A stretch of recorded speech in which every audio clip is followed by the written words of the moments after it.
What's up, everybody? Shout out to everybody. Today is May the 12th, 2025. Welcome to the podcast with Soul.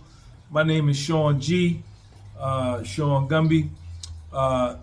Myself, the podcast with Soul, Astigmatism in My Soul, Nor Gumby Publishing, which is wishes to slander, libel, or defame anybody as it relates to this case that we're going to be talking about, which is public information. You can get these documents online. You got to pay for them. What we're going to be talking about is the United States of America versus Sean Combs, United States District Court of the Southern District of New York. Today is Monday, May the 12th, 2025, and Puffy has already so far, this could change, secured a small victory, okay? There are, in this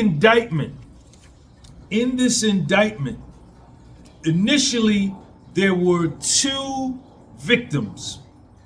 Victim one, which we know is Cassie Ventura, which was Puffy's girlfriend of 10 years, who sued him in federal civil court and received a settlement of several $1 million, came back a few months later, and now she is the key star witness in the criminal case against Puffy.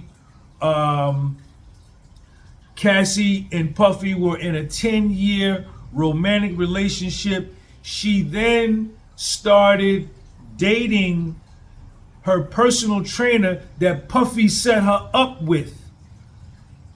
And she's now got married to this personal trainer and has had children with this personal trainer and is now pregnant by this personal trainer.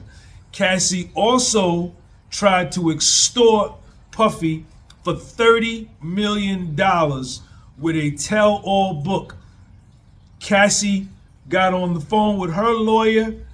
Cassie and her lawyer called Puffy's lawyer and said, Cassie is getting ready to publish this book. It's a tell-all book, but we will sell you. Cassie will sell you the rights to the book so that it never gets published. And we need $30 million. Puffy told her, never that. Get up out of here. That didn't work. So then she came with the civil suit. Puffy and his attorney at that time, Benjamin Brofman, they settled that case in a day for several $1 million, as I said. Now, initially in this indictment, there are two victims, Cassie and victim number two, right? Then came along a victim number three, okay? Where's my notes? Victim number Cassie's alleged intercourse trafficking and intercourse for sale was from 2009 to 2018.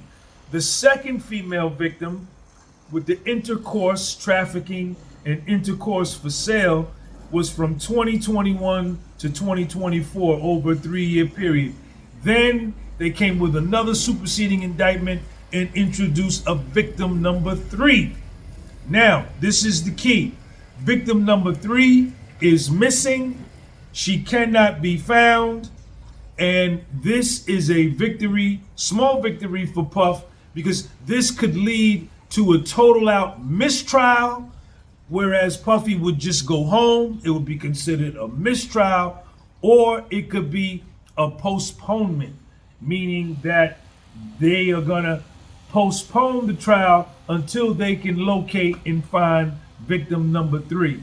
This is a major blow to the prosecution, and to me, it's a major victory to Puff, because here you have one victim, victim number three, initially saying, I'm gonna testify, and now she like, nah, I ain't with it, you understand? And then all you're left with is victim number one, who was an ex-girlfriend who tried to extort him, okay? And victim number two, we don't know who she is. But also, there's a victim number 5. So it looks like the prosecution is going to keep introducing, finding new people to just come up and say anything. This is just not good. It's not good optics, right? It doesn't look good for the government. I'm reading this online. I will be covering the Diddy trial. I just got off a flight from Florida. Me and Lil Sean went and played baseball this past weekend. But I will be in Manhattan at the Federal District Court covering this case. So make sure you stay locked in. Hit the bell, subscribe to the channel so you'll know I'll be going live in Manhattan, and I'll be doing other information as it relates to this case. Here we go. Hours before opening statements in the Sean Diddy Combs trafficking trial are set to start, a yet-to-be-seated jury, the defense is poised to take advantage of a self-wound of sorts by the prosecution. As of Sunday night, the U.S. Attorney's Office for the Southern District of New York has yet to reestablish contact with a key witness against the Bad Boys record founder. Only a few weeks ago, victim number 3, as she is called in the indictment against Combs, had pledged to testify in the criminal trial that will likely see the plea deal rejecting Grammy-winning defendant in prison for the rest of his life if he is found guilty. Shielded from having to give her real name, victim number 3, according to court filings, would have detailed for the court and the jury just how Diddy allegedly sexually exploited her. Now, embarrassingly, she's nowhere to be found. The non-New York City-based victim number 3 may provide Sean Combs' legal team with the tools to bring the case to a standstill, at least for now. Expected before Judge Arun Subramanian at around 8:30 a.m. to solidify the jury and hear an update on victim 3 from the feds, the defense is planning to ask for a mistrial or seek a delay in the start of the trial. Hopes of a mistrial being declared is a bit of a Hail Mary. The desire for a postponement, on the other hand, has some strong legal legs. Contacted by Deadline earlier Sunday about the status of victim 3 and the possible outcomes if she doesn't testify, the Southern District of New York declined to comment. Law enforcement sources say that they believe victim 3 has gone dark out of fears for her safety, but would not give any specifics. The defense did not respond to requests for comment on the likelihood that victim 3 will not be participating in the trial and what that could mean. So this is where we are. Now, that is not good for the government. And what's crazy is that this victim number 3 was going to be able to testify in court against a man facing a life sentence in prison without having to give her face or her name, right? This is what is going on, right? But this person so far, they can't be found, right? So this is a good thing for Puff. Now, let's look at Puffy's legal team. Puffy's legal team is headed by Mark Agnifilo. Now, Puffy's legal team is Mark Agnifilo. He's also getting counsel from Brian Steele, who just got Young Thug a sweetheart deal in his RICO case in the state of Georgia. And he's also got a young lady by the name of, I can't pronounce her name, but her father, Mark Garagagos, that I may be pronouncing it wrong, was Michael Jackson's attorney in Michael Jackson's case. He is her father. I don't think he is on the payroll, but obviously they have access to his legal mind in Puffy's defense. But his daughter also in tandem, who's a white female, is working with Mark Agnifilo on Puffy's defense. Now, the reason I highlighted that she is a white female is because all three prosecutors, assistant U.S. attorneys prosecuting Puffy, are all white females. Now, this is, you got a foundational Black American defendant, you know what I'm saying? So race is a part of this. This is the United States of America. Now, this is Mark Agnifilo's background.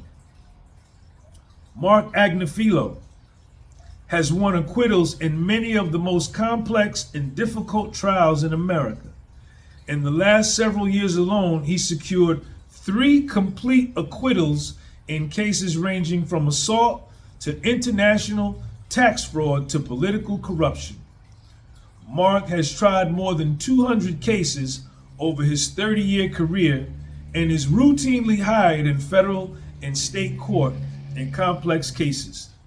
Mark Agnifilo, as a former supervisor in the United States Attorney's Office for the District of New Jersey and former Manhattan Assistant District Attorney, Mark serves as lead trial counsel on complicated and serious criminal cases, investigations, and financial regulatory matters in United States district courts throughout the United States and state courts in New York and New Jersey and in other countries. So Puffy's got a top of the line legal team.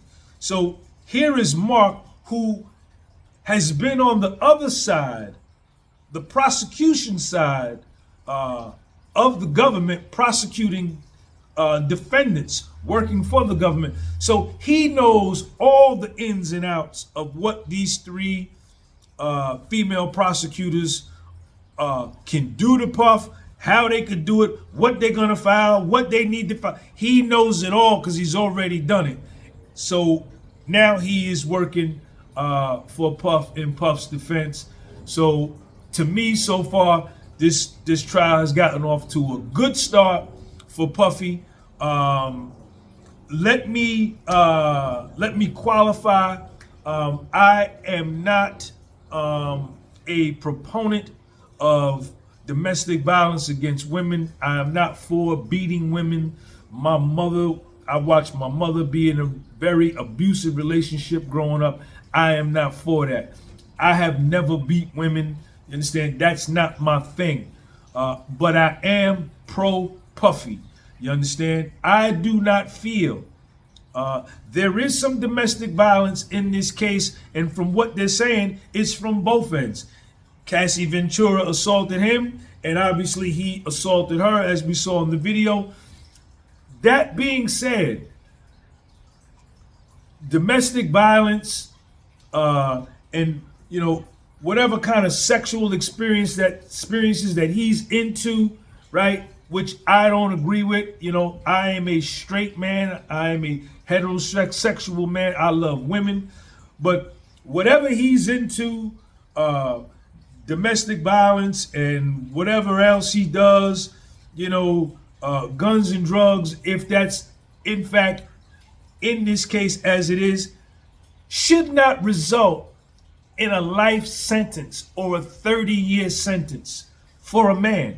That should not be. It is, I think that it's excessive prosecution, and I think he is being tried in the public court of opinion, has already been swayed by mainstream media, and mainstream media is very powerful. All of these mainstream media companies are owned by maybe 1 or 2 corporate conglomerates, and whatever narrative they want to push, they can push on 7 or 8 different channels, 9 or 10 different newspapers, 15 different internet sites. They can tell you the same thing, man. And, I want to be the sobering voice, and I want to give you the facts as I see it. if it's a point for Puffy, or if it's a point for the government, or it's a point taken away for Puffy, or it's a point taken away for the government, I am going to give you that. But I got to tell you, me, myself, as a foundational Black American man from the New York City metropolitan area, North Jersey to be exact, and Puff being from New York City metropolitan area, foundational Black American, I'm down with Puff. You understand? Sean G, podcast was sold. Stay tuned. I will be covering this case every single day, going live. So hit the button so you know when I'm going live, because I'm going to be in New York. I'm going to be in Manhattan. I'm going to be in Lower Manhattan at the federal court building going live. I may have interviews with Puffy's family or some of the attorneys, so you never know what it's going to be. So stay tuned. Sean G, it don't never stop. We coming straight from the paperwork. Peace.